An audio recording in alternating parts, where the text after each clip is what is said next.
ሰላም ጤና ይስጥልን ክቡራን ተመልካቾቻችን እንደምን ሰንብታችኋል? ይህ ካሬ ቲቪ ወደ እናንተ የሚደርሰው ሳምንታዊ የህግ ፕሮግራማችን ነው። በህግ ፕሮግራማችን የተለያዩ የህግ ጉዳዮችን እያነሳን ባለሙያዎችን እየጋበዝን ምላሽ የምናቀርብበት ፕሮግራማችን እንደሆነ ይታወቃል።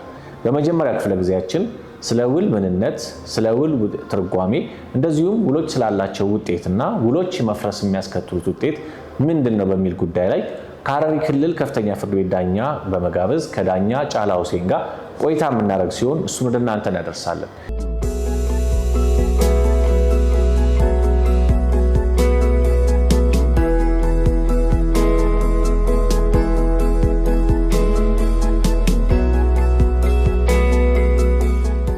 ክቡራን ተመልካቾቻችን እንግዲህ በመደበኛው የህግ ፕሮግራማችን የመጀመሪያ ክፍለ ጊዜ ወደ እናንተ የምናደርሰውን የመደበኛ ፕሮግራማችንን አሁን ማስተላለፍ እንጀምራለን። በዛሬ ቆይታችን እንግዲህ ስለ ሀገራችን በውል ህግ አመሰራረት ውሎች እንዴት ይያዛሉ፣ ውልን ሳለመፈጸም ምን ውጤት ይኖራል የሚለው ላይ ማብራሪያ የሚሰጡን በሐረሪ ክልል ከፍተኛ ፍርድ ቤት ዳኛ የሆኑትን አቶ ጫላ ሁሴንን ከእናንተ ጋር ቆይታ ለማድረግ እዚህ ጋብዘናቸዋል። ለሚኖረን ቆይታ ከወዲሁ አብሮነት ቆይታችሁን ተመኘው። አቶ ጫላ በመጀመሪያ የህግ ፕሮግራማችን እንግዳ ስለሆኑ በሐረሪ ቲቪ እንዲሁም በተመልካቾች ስም ከልብ እናመሰግናለን። እኔም በራሴ ስምና በፍርድ ቤቱ ስም ለዚህ ፕሮግራም ስለጋበዛችሁኝ በጣም እጅግ አድርጌ አመሰግናቸዋለሁ። መልካም። እንግዲህ በዋነኝነት ዛሬ ለተመልካቾቻችን ልናደርስ የወደድነው ስለ ውል ሆነና እንደው እስኪ በጽንሰ ሀሳብ ደረጃ ለተመልካቾቻችን ግልጽ እንዲሆን ውል ሲባል ምን ማለት ነው? የውል በሀገራችን የውል ድንጋጌዎች በጣም ሰፊ ናቸው። በፍትሐ ብሔር ህጋችን እንዲሁም በሁለት ትላልቅ ክፍሎች ነው የሚከፍሉት። ጠቅላላ የውል ድንጋጌዎች አሉ፣ ልዩ የውል ድንጋጌዎች አሉ። ይሄ ጠቅላላ የውል ድንጋጌዎች በፍትሐ ብሔር ህጋችን ከአንቀጽ 1675 እስከ 2026 ድረስ የያዙ ናቸው። ልዩ ልዩ የውል ህጋችን ደግሞ በፍትሐ ብሔር ህጋችን ውጪም በንግድ ህጉ ላይ ያሉ በሌሎች የፍቃድ አሰጣጥ መመሪያዎች፣ ደንቦች ላይ የወጡ ልዩ ልዩ የውል ህጎች የማይንቀሳቀስ ንብረትን የተለያዩትም የሚገዙትም አሉ ማለት ነው። ስለዚህ በጠቅላላ የውል ድንጋጌዎች ስር ውል ማለት ሁለት ሰው ወይ ከሁለት በላይ የሆኑ ግንኙነት ያላቸው ወገኖች ስለ ስምምነታቸው አንድ ነገር ለመለወጥ፣ ለመግዛት፣ ለመሸጥ ስምምነት የሚያደርጉበት ውል ነው። እነኚህ ነገራቶች አሉ ማለት ነው። እነኚህ ደግሞ በ1675 ስር የውል በግልጽ ተደንግጎ ይገኛል ማለት ነው። ከዚህ የምንረዳው ምንድነው? ውል ማለት አንድ ስምምነት ነው። ሁለተኛ ሁለት ሰው ወይ ከሁለት በላይ መሆን አለበት ግዴታ ማለት። ሶስተኛው ደግሞ ሁለት ሰው መካከል መሆን አለበት። አንድ ሰው በራሱ ሳይሆን ማለት ሁለት ሰው መካከል። ሌላኛው ግዴታን የሚያቋቁም መሆን አለበት። በነፃ ሳይሆን በገንዘብ የሚተመኑ ነገሮችም መሆን አለባቸው ማለት ነው። ይሄ ነው ማለት ነው። ትርጓሜውን ከተመለከትን ስለ አመሰራረቱ ደግሞ ውል አመሰራረት በሀገራችን የህግ ማዕቀፍ እንዴት ይታያል? ሀገራችን የህግ ማዕቀፍ ውስጥ ግልጽ እና የሚጸና ውል ሲመሰረት ማሟላት ያለባቸው ቅድመ ሁኔታዎች ብሎ ያስቀምጣል። እነሱ ምንድን ናቸው? እስኪ እነሱን ቅድመ ሁኔታዎች ደግሞ እንመልከት። በፍትሐ ብሔር ህጋችን በአንቀጽ 1678 ስር የውል አመሰራረት ምንና ምን እንደካተተ በግልጽ አስቀምጧል። 4 ቅድመ ሁኔታዎች አሉ የውል አመሰራረት ላይ። አንደኛ ችሎታ አለ። ችሎታ ሊኖረው ይገባል። ይህም የራሱ የሆነ መስፈርቶች እና ድንጋጌዎች አሉት። ሁለተኛ ስምምነት ሊኖረው ይገባል። ሶስተኛ ሞራሊቲ ኢሞራሊቲ መሆን የለበትም። ኦብጀክቱ ግልጽ ሊሆን ይገባል። አራተኛው ደግሞ ፎርም ነው።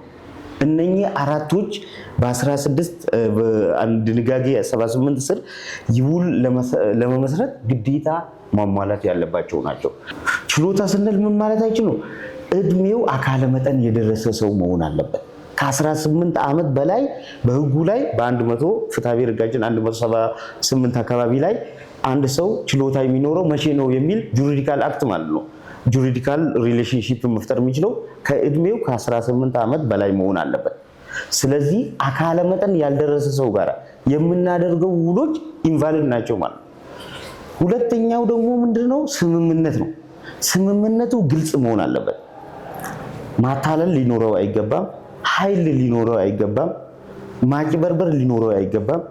የራሱን ፍላጎት በግልጽ የሰጠ መሆን አለበት። ስምምነት ስንል ማለት ከዚህ ከማታለል ከማጭበርበር ከኃይል ተጠቅሞ ስምምነቱን እንዲሰጥ ከማድረግ ውጪ በፍቃዱ በራሱ መስጠት መቻል አለበት። ሶስተኛው ደግሞ ኦብጀክቱ መሆን አለበት፣ ሞራሊ መሆን አለበት። ሞራሊቲ ያለው ሎፉል መሆን አለበት። ይሄ ማለት ኢሞራል ነገራቶች ላይ አንሎፉል የሆኑ ከህግ አግባብ ውጪ የሆኑ ነገራቶች ላይ ውል ማድረግ አንችልም ማለት ነው። ይህንን ከማህበረሰቡ ሞራሊቲ አንፃር ከሀገሪቱ ከወጡ ሌሎች ህጎችን የሚቃረን ውል ማድረግ አንችልም ማለት ነው። ይህም ማሟላት አለበት። አራተኛው ደግሞ ፎርም ነው። ይሄ ፎርም ደግሞ በሁሉም ነገር ላይ አይደለም። በሁሉም ነገር ህጉ ተለይቶ ፎርሙ በጽሁፍ መደረግ አለበት ብሎ ባስቀመጠው ነገር ላይ ምን መሆን አለበት? ጽሁፍ መሆን አለበት። ከዛ ውጪ በቃልም ይሆናል ማለት ነው። በህጉ ግን በግልጽ የሚያስቀምጣቸው የማይንቀሳቀሱ ንብረቶች፣ መኖሪያ ቤት፣ ህንፃዎች እንደዚህ አይነት ነገራቶችን ምን አስቀምጧል? በጽሁፍ እንዲሆኑ ድንጋጌውን በግልጽ ተደንግጓል ማለት ነው። ስለዚህ እነኛ አራቱ ማሟላት አለበት ማለት ነው። መልካም አቶ ጫላ እንግዲህ የውል አመሰራረት ላይ በሀገራችን የፍትሐብሔር ህግ 1678 ላይ ያስቀመጣቸውን ቅድመ ሁኔታዎች አንድ ውል ሊያሟላቸው የሚገባቸውን የተመለከትን ነበረ። እነሱን እስቲ በደንብ መልክ ድጋሚ ወደ እነሱ እንመልስና አራት የተለያዩ ነገሮችን አንስተዋል። አሁን ችሎታን፣ ፈቃድና የሚቻል ወይም ሞራላዊ መሆንና ፎርምን አንስተዋል። አንድ ለምሳሌ በመጀመሪያ ላይ ያለው ችሎታ እንመልከት። ችሎታ እርስዎ እንዳሉት 18 ዓመት ያልሞላው ሰው ውል ሊፈጽም አይገባም፣ ህጉ አይሰጠውም ውል እንዲመሰርት ማለት ነው። አንድ ውል 18 ዓመት በሆነ ማይነር በሆነ ሰው ውል ተመስርቶ ውሉ ፍሬያማ መሆን ከጀመረ በኋላ ይሄንን ነገር ውሉ ሊቋረጥ እንዴት ነው የሚችለው? በዚህ ጋር የሚነሳ ተቃውሞ ምን አይነት ውጤት ይኖራል? ውሉ የሚለውን ከችሎታ ጋር እያይዘን እንመልከት። አሁን ችሎታ ጋር ያይዘን አንድ ሰው ከአካለ መጠን ከደረሰው ያልደረሰ ልጅ ጋር የተደረገው ውል እነኚህ አካለ መጠን ያልደረሱት ልጆች ከማን ጋር ነው? እነሱን በተመለከተ ሞግዚቶች አሉ። አንደኛ ሞግዚትና ቱተር የሚባል አሉ። ሁለቱ ለንብረትና የአካለ መጠን ያልደረሱን ውልን በተመለከተ ሁሉንም ከንብረቱ ጋር ግንኙነት ያለውን ነገር በእነሱ በኩል ነው ማድረግ ያለብን። ስለዚህ ምን መሆን አለበት? ከነሱ ጋር የተደረገው ውል ማለት ነው ከ18 ዓመት ያልሞሉ አካለ መጠን ችሎታ ከሌላቸው ሰዎች ጋር የምናደርገው ውሎች ምን ይሆናሉ? አካለ መጠን ለነሱ ጋርዲያን እና ቱተር የሚባሉ ሞግዚት መጠየቅ ይችላሉ ማለት ነው፣ ውሉ እንዲፈርስ ማለት ነው። ከነሱ ጋር የተደረገው ይሄን ደግሞ ራሱ ደግሞ ልጁስ መቼ ነው መጠየቅ የሚችለው? አካለ መጠን ከደረሰ በኋላ ለነሱ ያደረገውን ውል እንዲፈርስ መጠየቅ ይችላል ማለት ነው። ስለዚህ ሰዎች ከነዚህ ጋራ የሚያደርጉትን ውሎች ቅድሚያ ችሎታ ያለው መሆኑን ማረጋገጥ አለባቸው፣ ውጤቱ ኢንቫሊዴሽን እንዳይሆን ማለት ነው። ስለዚህ በተለያየ ውጤት ሊኖረው ይችላል ማለት ነው። ማን ይጠይቃል በሚለውም ይለያያል። ራሱ መቼ ነው የሚጠይቀው? ልጁ አካለ መጠን ከደረሰ በኋላ። ከዛ በፊት በሞግዚቱ በአስተዳዳሪው በህፃኑ አስተዳዳሪ በኩል ጠይቆ ውሎቹን ማፍረስ ይችላል። እንደዛ ነው ማለት ነው። ስለዚህ ከነሱ ጋር ያላቸው እነሱ ላይ ጋራ ያለን ግንኙነት መጀመሪያ ችሎታ ያላቸው መሆኑን ውል ስናደርግ ማረጋገጥ ግዴታ ነው ማለት ነው። መልካም። ሁለተኛው ደግሞ ፈቃድን ይመለከታል። ከፈቃድ ጋር ተያይዞ መሰረታዊ ወይም የሚጸና ውል ለመመስረት ማለት ካለበት አንዱ ፈቃድ ነው። ከፈቃድ ጋር ተያይዞ አንድ እንደዚሁ እንደ ምሳሌ እንደ መጀመሪያው እንመልከትና የተመሰረተ ውል እንዴት መቃወም ሊነሳበት ይችላል? ሲነሳበትስ ምን አይነት ውጤት ይኖረዋል? ይሄ ከችሎታ ጋር ተመሳሳይ ነው የሚሆነው? አይ ይለያያሉ። አሁን ከፍቃድና ከችሎታ ጋር ይለያያሉ። ከችሎታው ጋር ስናያይ ፍቃዱን በራሱ ፍቃድ ነው የሰጠው። ምንም ማጭበርበር የለውም፣ ኃይል የለውም፣ ማታለል የለውም። በራሱ ፍቃድ ነው የሰጠው። ችሎታው በህግ ጁሪዲካል አክትን ጁሪዲካል ሪሌሽንሺፕ መግባት ያለበት እድሜ ያለ ያንን እድሜ ባለማሟላቱ ብቻ ምን ጠይቃቸው ነው ያለ ብቻ አይደለም። ከፍቃድ ጋር የተያያዙ ፍቃድ ማንኛውም ሰው ከምንም ውጪ ሆኖ ከተጽዕኖ ውጪ ሆኖ በራሱ ፍቃድ ነው ወደ ውል መግባት ያለበት በመሰረታዊ ማለት ነው። ከዚህ ውጪ በማታለል ምንገባቸው ስምምነቱን እንዲገባ የምናደርጋቸው በኃይል በማስገደድ የምናደርጋቸው በማሳሳት የምናደርጋቸው ውሎች ምን መሆን አለባቸው? እነኚህ ግን አሁን መጀመሪያ ማየት ያለብን ስምምነቱ ሲገባ ያ ማታለል መሰረታዊ ነው ማለት አለበት። አሁን ማታለል በገንዘቡ ላይ በዋጋው ላይ የተስማሙበት የአንድ ነገር የማይንቀሳቀስ ንብረት ዋጋው ዝቅተኛ የተስማማ ከሆነ ማታለል አለው ወይ የለውም የምንለው መሰረታዊ መሆን አለበት። አሁን በዋጋው ላይ ቀንሶ ሊሸጥ ይችላል። ሆኖም ግን ማታለል አለው የምንለው ከአንድ ሪዝነብል ስታንዳርድ ማለት ነው አስቀምጠን ማየት አለብን። ኃይል ያቀላቀለስ የሆነ ነገር በማስገደድ ይህን ስምምነት ካልገባ ሌላ ነገር እንደምታጣ ሌላ ነገር እንደምትደረግ በማስገደድ የምናደርጋቸው ነገራቶችም በእነሱ ቦታ ሆነን ስናይ ያ ማስገደድ ይህን ሊያደርገው ውሉን ሊያስገባው ይችላል የምንል ከሆነ ያም ይሰረዛል ማለት ነው። ስምምነቱ ከተጽዕኖ ውጭ አይደለም ማለት ነው። ስለዚህ ማታለል፣ ማጭበርበርና በስህተት ማለት ነው መሰረታዊ መሆን አለባቸው። ዝም ብሎ ስህተት መሆን የለበትም። መሰረታዊ ነጥቦች ከሆኑ በእነዚህ በኩል ፍቃዱ በትክክል አልተሰጠም በሚል ማለት ነው ሌላኛው ወገን ፍቃዱን ያልሰጠው ወገን ውሉን እንዲፈርስለት ወይ እንዲሰረዝለት መጠየቅ ይችላል ማለት ነው። መልካም። ሌላኛው ደግሞ የአንድ ውል የሚጸና ውል እንድንለው ወይም እንዲጸና መሟላት ያለበት ያ ውል የሚቻልና ሞራላዊ መሆን አለበት ይላል። ይሄንን ደግሞ እስቲ እንመልከተው። ውል ማለት ሁለት ሰዎች ስምምነት ነው፣ ወገኖች በራሳቸው ግንኙነት የሚያደርጉት ስምምነት ነው ብለናል። እነኚህ ስምምነቶች የማህበረሰቡን ሞራሊቲ መጠበቅ አለባቸው። ኢሞራል የሆነ ነገር ላይ ማድረግ የለባቸው። አሁን ምንድነው ጋብቻ ሊሆን ይችላል። በኢሞራል የሆነ ነገር እሱን ልጁን ብቻ እንድታገባ ብለህ የሌላውን ነፃነት የሚነካ ውል ስምምነት ማድረግ አይችልም። በዛ ውል ልትገደድ አይገባም። ገብቷል። በእንደዚህ ሞራሊቲውን የሶሳይቲውን ሞራሊቲ የጠበቀ መሆን አለበት። ስለዚህ ከህብረተሰቡ ጋር የሚቃረን ነገር ከሆነ ከመጀመሪያው ውል እንዳልሆነ ነው የሚሰረዘው። ፈራሽ ሳይሆን ከመጀመሪያም ኢንቫሊድ እና ካንስሌሽን እና ኢንቫሊዴሽን ይለያል። ቮይድ እና ቮይደብል ይሆናል ማለት ነው። ቮይድ ነው ከመጀመሪያው ጀምሮ ኢሞራል የሆነ ውል ቮይድ ነው። ሌሎች አሁን በስምምነት በችሎታ ጉድለት ከሆነ ቮይደብል ነው ሊፈርስ ይችላል። ከመጀመሪያም እንደሌለ ይቆጠራል ማለት ነው። ኢሞራል የሆነ ውልም አይደለም ማለት ነው። ከህግ ጋር ተቃራኒ የሆነ ነገር ስንል ህጉ የወጡ ህጎች አሉ። ከዛ ህግ ውጪ ማለት ነው ስምምነት ማድረግ አንችልም። የሁሉንም ህግ የሀገሪቷን ጋራ የሚቃረን ውል ማድረግ አንችልም ማለት ነው። ሶ ሞራሊቲ ስንል በጣም ብዙ ነው ማህበረሰቡ ውስጥ ያለ እነዛን በአካባቢ ውስጥ እነዛ ሞራሊቲዎች ሁሉ መጠበቅ አለበት። ሁሉንም ሞራሊቲ ማለት ህጎችም ስንል የሀገሪቱ የአንድ አካባቢ ሳይሆን የሀገሪቷን አጠቃላይ ህግም ደንብም አዋጅንም የጠበቀ ውል ማድረግ አለብን ማለት። ከነዛ ነገራቶች የሚቃረን ማንኛውም ውል አይደለም፣ ከመጀመሪያው እንደሌለ ይቆጠራል ማለት ነው። አራተኛው ውል የጸና ውል እንዲሆን ቅድመ ሁኔታው ማለት ያለበት ደግሞ ፎርም ነው። ፎርምን በተመለከተ ህጉ የሚያስቀምጣቸው ቅድመ ሁኔታዎች ምንድን ነው? ከፎርም ጋር የተያያዘ ህጉ በግዴታ ፎርሙ በጽሁፍ መሆን አለበት አይልም ማለት ነው።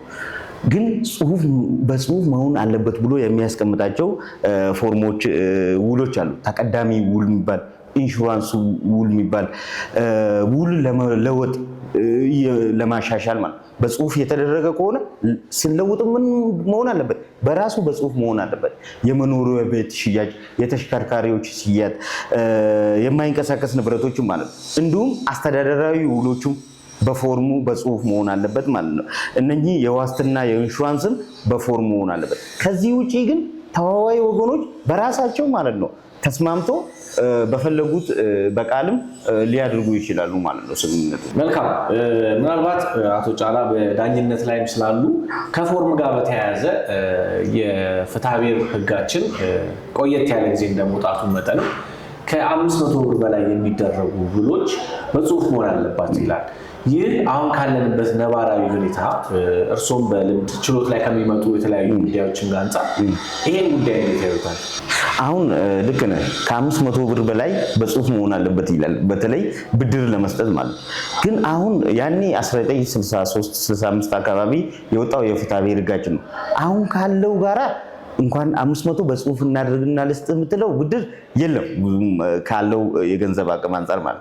ስለዚህ ለወደፊቱ ሕጋችን ማለት ነው ብዙ እንኳን 500 እስከ በሺዎች የሚቆጠር ገንዘቦች ያለ ጽሁፍ ሰዎች እንደዚህ ግንኙነታቸውን በቃል በትምምን በመተማመን ማለት ነው ውሎችን ይደረጋል።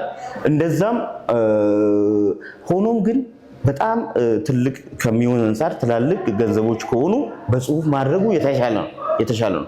ማህበረሰቡ ግን ብዙም ከ500 በላይ ቢልም ህጉ ማለት ነው እስካሁን በፊት ስለወጣ የቆየ ስለሆነ እየተጠቀመበታል። ትላልቅ ብሮች ግን በጽሁፍ እየተደረጉ ነው አሁን። ምናልባት ይሄን ጉዳይ ችሎት ላይ መጥቶለት እንደ መቃወሚያ ይሄን ያነሳ አካል አጋጥሞት ያውቃል? አዎ ብዙ ጊዜ ይነሳል። ሆኖም የብድር ጋራ በተያያዘ ማለት ነው ለሰዎች የምንሰጠው ብድር ግዴታ በጽሁፍ አይደለም መሆን ያለበት። ግዴታ በጽሁፍ አይደለም። በተለያዩ በሰውም በምስክሮችም መተማመኛ በማስፈረም ማለት ነው ልናስረዳ እንችላለን ማለት። ስለዚህ ሲጀመር የብድር ገንዘብ ማለት ነው ከባንክ ጋር የሚደረግ ከመንግስት ጋር የሚደረጉ ከሌሎች አካላት ጋር የሚደረጉ እንጂ ማህበረሰቡ በየቀኑ በሚያደርገው ግንኙነት ውስጥ ማለት ነው በግዴታ በጽሁፍ ካልተደረገ ይህን መብትን ማረጋገጥ አይቻልም የሚል የለም። ማረጋገጥ እንችላለን በሌሎች ማስረጃ። ሆኖም ግን ከመንግስታዊና ከማይንቀሳቀስ ንብረትና ከተሽከርካሪዎች ጋራ በብድር ጋራ ተያይዞ የሚደረጉ ውሎች በጽሁፍ መሆን አለባቸው የሚል አስቀምጧል። ብዙ አሁን የማህበረሰባችን ውስጥ የዕቁብ አለ። የዕቁብ ጋራ የተገናኘ ግንኙነት አለ ማለት ግዴታ በጽሁፍ ሳይሆን በሰው ማስረጃ ዕቁብም ግንኙነት ነው፣ ውል ነው። በዚህ መልኩ ማገናኘት እንችላለን ማለት። ስለዚህ በጽሁፍ የተቀመጠ ብሎ በግዴታነት የተቀመጠ ስለሌለ በአብዛኛው ጊዜ ማህበረሰቡ ያንን 500 ብርን በጽሁፍ የሚያደርግበት ሁኔታም ስለሌለ ህጉም ቆየት ስላለ እስኪሻሻልም ድረስ በሌሎችም ማስረጃዎች ማስረዳት እንችላለን። ሆኖም ግን ማህበረሰቡ ማድረግ አለበት ትላልቅ ገንዘቦችን በጽሁፍ ማድረጉ ለህጉ ማለት ነው ለማረጋገጥ ህጉም በቶሎ ውሳኔ ለማግኘትም መብቱን ለማረጋገጥም የሚረዳ ነው የሚል ሀሳብ ነው። እንግዲህ ሰፋ ያለ ሀሳብ ነው ዛሬ ያሸራሸርነው ነውና ውልን ትርጉሙን ተመለከትን። አንድ ውል የጸና እንዲሆን መሟላት ያለባቸውን ቅድመ ሁኔታዎችን ተመለከትን። በቀጣይነት ደግሞ ውልን አለመፈጸም ምን ውጤት ይኖራል የሚለውን ደግሞ እንመልከት። ውልን አለመፈጸም በሀገራችን የፍትሐ ብሔር ሕግ መሰረት ምን አይነት ውጤቶች አሉ? አሁን ውል አለመፈጸም አለ። ውል አለመፈጸም 3 አይነት ውጤት አለው። አንድ በግዴታ እንዲፈጽም ማድረግ እንችላለን። ሁለተኛ በምትክ እንዲፈጽም ማድረግ እንችላለን። ሶስተኛ ደግሞ ጉዳት ኪሳራ መጠየቅ እንችላለን። ሆኖም በየውጤቱ ምን ነው ያልፈጸመው የሚለው ላይ ይመሰረታል ውልን አለመፈጸም ማለት። 3ቱን ነገራቶች አሁን በግዴታ ውል ማስፈጸም። በግዴታ ውል አንድ ሰው ውል አድርጓል፣ ውሉ ፈርሷል። ውሉን ግን በግዴታ እንዲፈጽምልን ስንጠይቅ ምን መሆን አለበት? ያ ውል ልዩ ጥቅም የሚሰጥ መሆን አለበት። ልዩ ጥቅም ማለት ነው ኢንተረስታችን የሚነካ ማለት ነው መሆን አለበት። ይህን ሰው ነፃነትን የማይነካ መሆን አለበት። አንድ ሰው ግዴታውን ፈጽም ስንለው ማለት ነው ልዩ ጥቅም ስንለው ፐርሰናል ኢንተረስት መሆን አለበት። ያ ነገር አሁን ለምትሰራው ስራ አስፈላጊ ሲሆን ማለት ያለዛ ያ ነገር ባዶ የሚሆንብህ ማለት ነው። በጣም ብዙ ነገራቶችን ሊሆን ይችላል ፐርሰናል ኢንተረስት ያለህ ማለት ነው። ስለዚህ አሁን በአንድ ወገን ብቻ የምታገኘው ውል ሊሆን ይችላል። በአንድ ወገን ብቻ ውል የምታገኘው ሊሆን ይችላል። ከመንግስት ብቻ አገልግሎቱን የምታገኘው ሊሆን ይችላል። ውሃውን ማን ነው የሚያቀርብልህ? መንግስት ብቻ ነው። መብራትን ማን ነው የሚያቀርብልህ? መንግስት ብቻ ነው። ሌላ ሰው አያቀርብልም። ስለዚህ ለአንተ ልዩ ነው ማለት ነው። ከሌላ አማራጭ አታገኝም። ሌላ መብራት ፈልገ የምታገኝበት ሁኔታ የለም። አገልግሎት ከአንድ ሰው ብቻ ነው። ስለዚህ አንድ መብራት ሰጪ አካል ማለት ነው ይህንን ሲከለክል ወይ ውሃ አገልግሎት የሚሰጥ ሲከለክል ይህንን ውሃ ለማግኘት ውል አላቸው ማለት ነው ሁለቱ አካላት። ስለዚህ ስጠይቅ ማለት ልዩ ጥቅም አለው ለአንተ ከነሱ ውጪ ልታገኝ አይችልም። በዚህ በኩል ማግኘት ትችላለህ ማለት ነው። ግዴታ ነው ለአንተ በግድ የሚፈጸም ውል ነው። ሌላኛው ይሄ በግድ የሚፈጸም ውል ማለት ነው የሰው ነፃነትን መንካት አይለበትም። አሁን እንበል ተዋዋይ ወገን አንድ እህል እንዲያመጣ ውል ገብቷል። ያንን እህል አላመጣም። በግዴታ ከሱ እንጂ ከሌላ ሰው አልፈልግም ብለህ መጠየቅ አይችልም። ለምን? አማራጭ አለ። ውሉን አፍርሰህ ኪሳራህን ጠይቀህ ሌላ ሰው ሌላ ነጋዴ ላይ እህሉን ማስመጣት ትችላለህ። ስለዚህ የሰው ነፃነትን ሚነካ መሆን የለበትም ማለት ነው።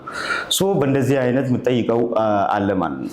ይሄ በግድ የሚፈጸም ነው፣ የውል አለመፈጸም ነው። ሁለተኛው ግን በምትክ የሚፈጸም አለ። በምትክ የሚፈጸም ምንድነው?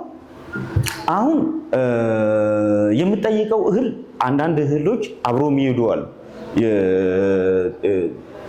በአማራጭ የምጠይቀው ማለት ነው። ይሄኛው ከሌለ አንደኛው በአማራጭ የሚጠቀሙ ለምግብ የምንጠቀማቸው 3 ነገራቶች 4 ተመሳሳይ ወይ ለሌላ አገልግሎት የሚውሉ ተመሳሳዮች አሉ። አንዱን ካጣ አንዱ ሌላኛውን እንዲሰጠኝ የምጠይቅ ማለት ነው። በምትክ ነው የምጠይቀው። ያኛውን አላቀረበልህም፣ ውሉ አልተፈጸመልህም ባልከው፣ ስለዚህ በአማራጭ ምን አለ? ሌላኛው እህል እንዲያቀርብልህ መጠየቅ አለ ማለት ወይ ሌላኛው አገልግሎት እንዲሰጥህ መጠየቅ ማለት ነው። በእንደዚህ አይነት የሚፈጸም የውል አይነት አለ።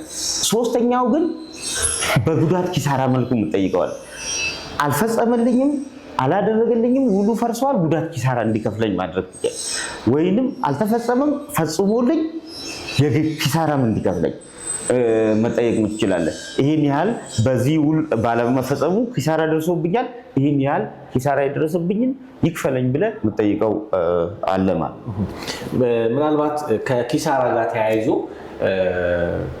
ውሉን ባለመፈጸም አንድ ሰው ሶስተኛ ውጤቱ ምንድነው ብለዋል። እርሶም አሁን ህጉ ላይ የተቀመጠው ኪሳራ መክፈል ነው ተብሏል።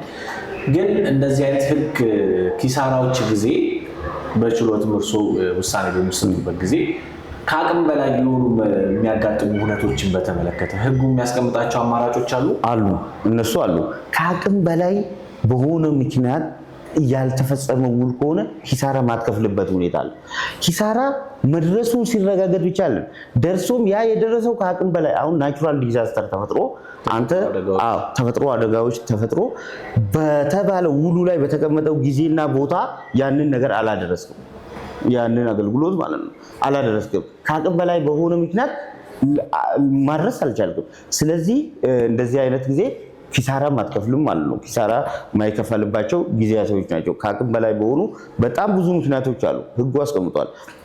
ከአቅም በላይ እንደምንድናቸው የተፈጥሮ ጉዳቶች ብሎ በዝርዝር ፎርስ ሜጀር የሚባል በዝርዝር ያስቀመጣቸው አሉ።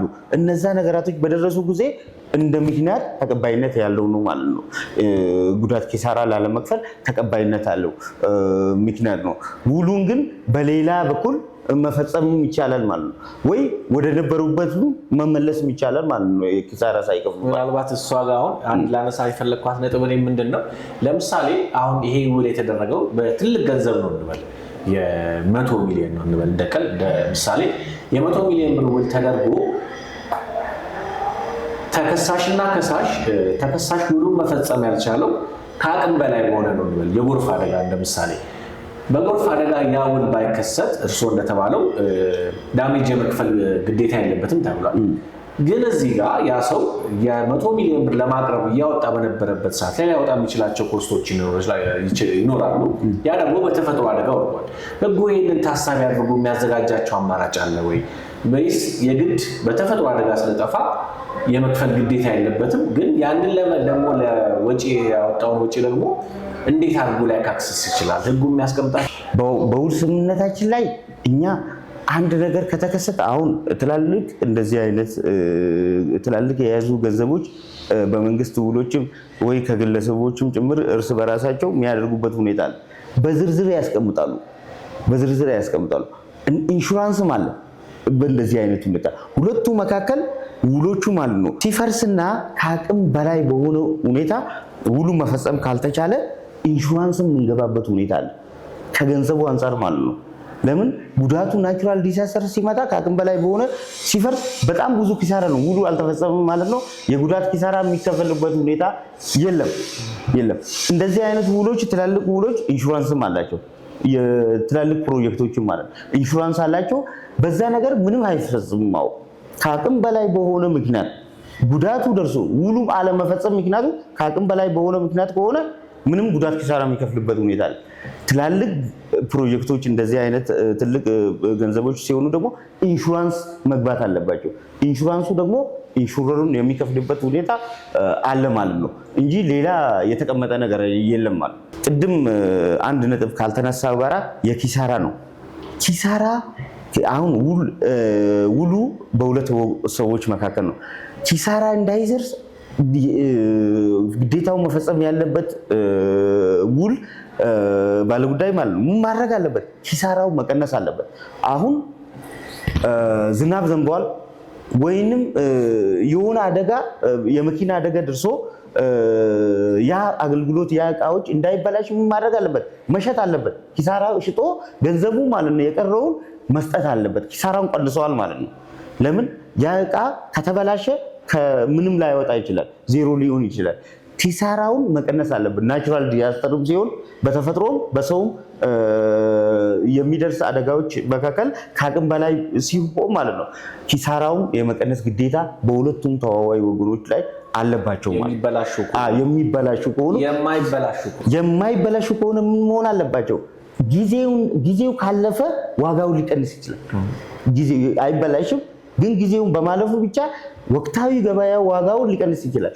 በዛ ያንን እንዳይልፍ ጊዜው ሽጦ ማለት ነው የያዘውን ነገር ያለውን ነገር ከምክንያቱ ጋር ማቅረብ አለበት ማለት ነው። የሚበላሹና የሚበላሹትን ቶሎ ሽጦ ገንዘቡን መስጠት፣ የማይበላሹትንና ዋጋቸው የሚቀንስ ከጊዜ አንጻር ማለት ነው የሚሄዱትን ባገኘው በዛም በወቅቱ ማለት ነው ሽጦ ማስረከብ አለበት ማለት ነው። ሌሎች ትላልቅ ሲሆኑ ደግሞ ጉዳት ኪሳራ ኢንሹራንስን መግባት አለባቸው ማለት ነው። ናቹራል ዲዛስተር ላይ ያ ነገር ያ በሁለቱ መካከል ያለው ግንኙነት ተዋዋዮች ውላቸው ቢፈርስና ቢበላሽ ማለት ነው ኢንሹራንስ ያለው መሆን አለበት ማለት ነው። አሁን ደግሞ እስቲ ውል ቀሪ የሚሆንባቸው መንገዶች እንመልከት። በሕጉ የተቀመጡ ውል ቀሪ የሚሆንባቸው ሁለት አይነት መንገዶች አሉ። ምንድን ናቸው? መጀመሪያ የሚለውን እንመልከት እና ከዛ በማስቀጠል ደግሞ ሁለቱም ያላቸው ውጤቶች ቀሪ የሚሆኑባቸው ምክንያቶች ደግሞ እንመልከት። ይሄ ውል በፍትሐብሔር ሕጋችን 1808 ላይ ምን አለ? የውሎች መፍረስ ወይም መሰረዝ አለ። ኢንቫሊዴሽን እንደ ካንስሌሽን የሚባሉ ማለት ነው። በምን ላይ ተመስርቶ ነው የሚለው ምናያለን። አሁን በችሎታ ማነስ የስምምነት ፍቃድ ጉድለት ከሆነ የውሎች ካንስሌሽን አለ ማለት ነው። ካንስል የምናደርግባቸው አሉ ማለት ነው። ካንስሌሽን ይሆናሉ።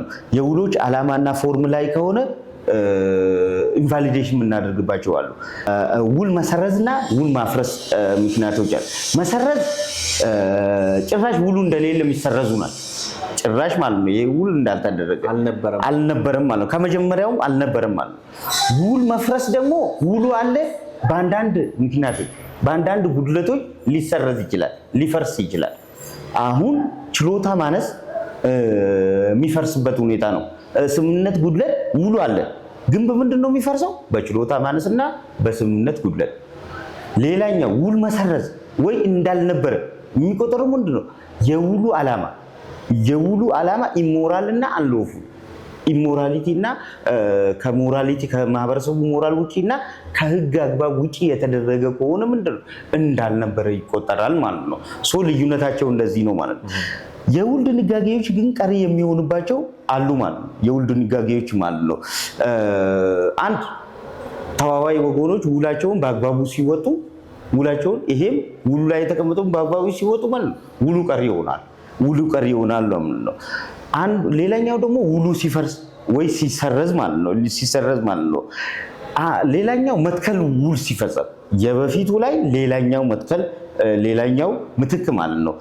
ሲፈጸም ውሉ ቀሪ የሚሆኑበት ሁኔታ አለ ማለት ነው።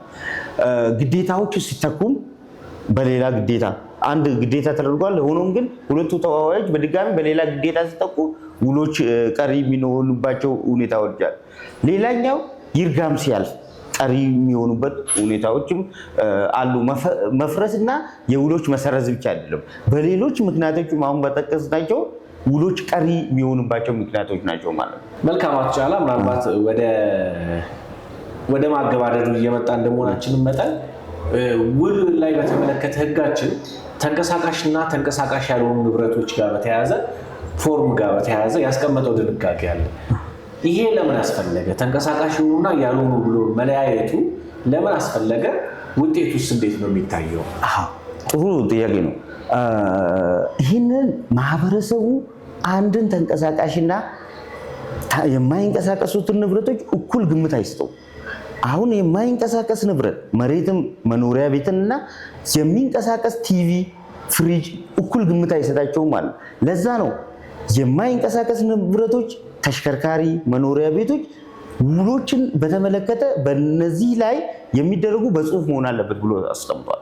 ግዴታ ነው፣ ግዴታ ነው። በጽሁፍ ያልተደረገ ፈራሽ ነው ማለት ነው። የለም ውሉ ማለት ነው እንዳልነበረ ነው የሚቆጠረው። እንዳልተደረጉ ነው ተዋዋዮች።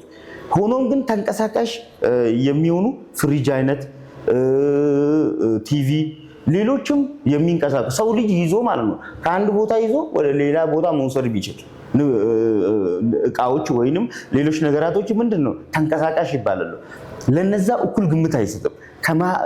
አንድ ህግ ሲወጣ የማህበረሰቡን ግምትም ማህበረሰቡ ለዛ ነገር የሚሰጠውንም ግምት ውስጥ ባስገባ ነው ማለት ነው። ስለዚህ ልዩ ጥቅም ስላለው በማይንቀሳቀስ ንብረቶች ላይ በጽሁፍ እንዲደረግ ህጉም አስገዳጅ አርግቶ አስቀምጠዋል ማለት ነው። ያኛው ደግሞ ተንቀሳቃሽ ህዝቡ በየዕለቱ እንደፈለገ በቃልም ልውውጥ እና ግንኙነቱን ማድረግ ይችላል ማለት ነው። ለዛ ነው እንደዚህ ልዩነት የተቀመጡት ማለት ነው። መልካም። ከውል ጋር የሚያያዙ ማስረጃዎችንስ በተመለከተ ማስረጃዎችን አሁን የውል ጠቅላላ ድንጋጌዎች ላይ ስለ ማስረጃዎችም አስቀምጧል። አሁን የማስረጃዎቹ አይነት የውል ማስረጃዎች በጣም ብዙ ናቸው። በጽሁፍ አለ፣ በሰው ምስክር አለ፣ በቃል እምነት አለ፣ በቃለ መሐላ አለ፣ የህሊና አለ፣ የመተማመኛ ሰነዶች አሉ። እነኚህ ነገራቶች ውል ላይ ማስረጃ ናቸው ማለት ነው። የጽሁፍ ብቻ መሆን የለበትም ማለት ነው። ቃለ መሐላ የምናቀርባቸው አሉ። አንድ ሰው ምሎ ብቻ ይህን ያህል ብድር አለኝ ከሌላ ብሎ ብቻ ማቅረቡ ማስረጃ ነው ማለት ነው። ምሎዋል ማለት ነው። በቃለ መሐላ በህሊና ግምትም አለ። በህሊና ግምትም ዳኞች የሚወስዱት ነገር አለ ማለት ነው። ከሁኔታው በሰው ማስረጃ ማስረዳት እንችላለን ማለት ነው። በጽሁፍ ማስረዳት እንችላለን ማለት ነው። ሆኖም ግን ህጉ በልዩ ሁኔታ በጽሁፍ እንዲሆኑ ያላቸውን የስጦታ፣ የማይንቀሳቀስ ሽያጭ፣ እንደዚህ አይነት ነገራቶች ምንድነው በጽሁፍ ማድረግ አለብን ማለት ነው። መልካም።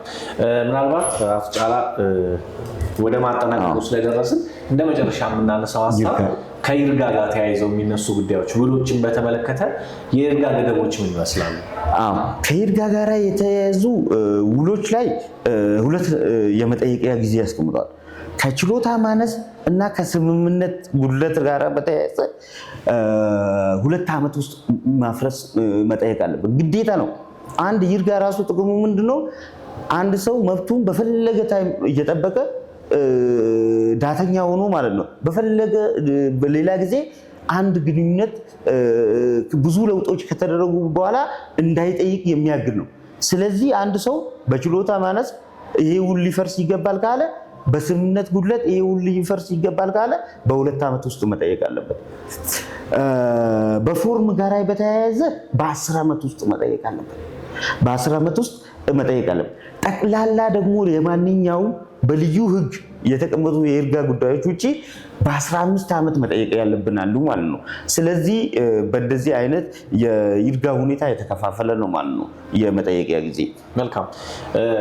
አቶ ጫላ ሁሴን በሐረሪ ክልል ከፍተኛ ፍርድ ቤት ዳኛ እንግዲህ በዛሬ በውሎች ጋር በተያያዘ ስለ ውል ትርጓሜው፣ ውጤቶቹ፣ ስለ ውል መፍረስ እንደዚሁም ስለሚኖራቸው አጠቃላይ ውጤት ከይርጋ ጋር ተያይዘን እንደዚህ ሰፋ ያለ ማብራሪያ ስለሰጡን በተመልካቾቼ እንደዚሁም በሐረሪ ቲቪ ስም ከልብ አመሰግናለሁ። እኔም ለዚህ ፕሮግራም እናንተም በፍርድ ቤት ስምና በራሴ ስም ስለጋበዛችሁኝ በጣም አድርጌ አመሰግናለሁ።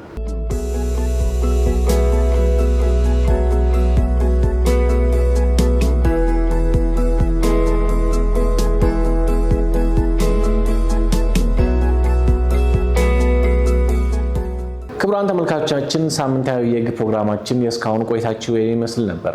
ሳምንት በሌላ የህግ ክፍለ ጊዜ እስከምንገናኝ ከቀሪ የሐረሪ ቲቪ ፕሮግራሞች ጋር መልካም ጊዜን ተመኘን። መልካም ሳምንት።